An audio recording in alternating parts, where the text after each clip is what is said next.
Bonjour et bienvenue à la chaîne Le Grill. Aujourd'hui, on va faire un tartare de bœuf.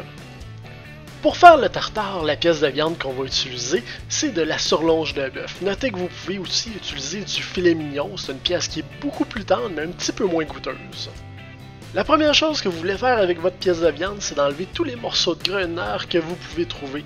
Parce que ces morceaux-là, ils se mangent pas. Si vous les mangez crus, vous allez mâcher ça longtemps et l'expérience ne sera pas aussi agréable. Un petit conseil avant de couper la pièce de viande pour que ça aille mieux, prenez-la, mettez-la dans un saran wrap, puis laissez-la 20 minutes au congélateur. Vous allez voir, ça va se couper juste un petit peu mieux.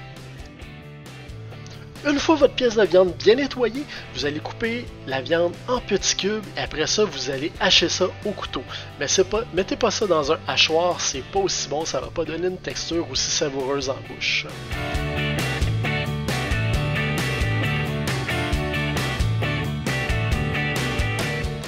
Pour la garniture, vous allez avoir besoin des ingrédients suivants.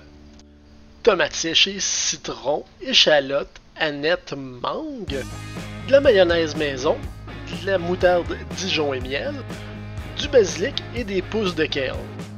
Veuillez vous assurer de couper les ingrédients finement tels qu'indiqué dans les vidéos.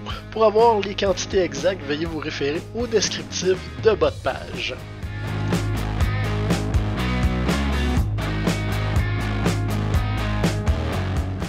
La suite des événements est extrêmement simple. Vous allez prendre un moulin à poivre et asperger votre viande de gros poivre.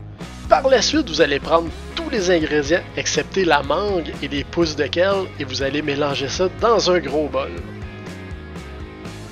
Le tartare, c'est une recette qui est excellente, mais c'est pas tout le monde qui l'aime de la même manière. Ce que je vous suggère de faire, c'est quand vous préparez votre mélange, goûtez un peu pour voir s'il est vraiment à votre goût et ajoutez des ingrédients au goût pour donner un petit peu plus de saveur si jamais il n'est pas exactement comme vous l'aimez. Une fois le mélange parfait obtenu, utilisez un moule rond, mettez le tartare dedans, mettez les mangues par-dessus et finalisez ça avec des pousses de kale puis le restant d'échalote. Vous allez voir, le visuel va être impeccable. Je vous remercie beaucoup d'avoir pris le temps d'écouter cette vidéo-là. Si vous voulez encourager la chaîne Le Grill, suivez-nous sur Facebook, YouTube, Twitter, Instagram, Pinterest. Je suis un peu partout. Un gros merci et je vous souhaite un bon appétit!